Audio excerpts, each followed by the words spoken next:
نورت والله يا استاذ حسام وحياة ربنا. ده بنورك يا شيماء والله. بس يعني بلاش القاب ليه يا استاذ حسام؟ حاضر ماشي. يعني بدون القاب الموضوع هيبقى احسن بكتير. تعالي كوبايه قهوه تجنن. انت هتقولي لي بقول لك ايه، هنخليه كمان يطبخ لنا، ده شيف. على فكره بعيد عن ان هو ابن عمي، احنا اصحاب قوي من زمان.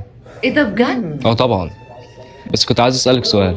اتفضل طبعا. متجوزه انت وغزاله بقالكوا قد ايه؟ بقالنا سنه متجوزين. سنه؟ يعني واخدين بعض عن حب ولا؟ ايوه طبعا، احنا كنا نعرف بعض قبل ما نتجوز، كان زميلي في الجامعه. بس غريبه، هو عمره ما حكى لي عنك ولا جاب لي سيرتك ولا مره من المرات، ولا ذكر اسمك حتى قدامي بالصدفه. ده هو كان دايما بيتكلم عن بنات تاني كتير، لان اصلا غزاله من زمان صياد بنات.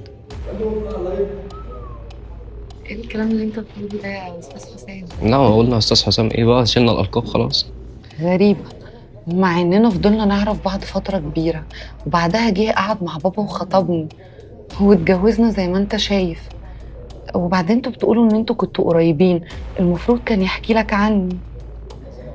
غزاله عمره ما حكى لي عنك ولا جاب لي سيره عنك، كان دايما بيحكي لي عن البنات التانية، بس عمره ما جاب لي سيره بنت اسمها شيماء.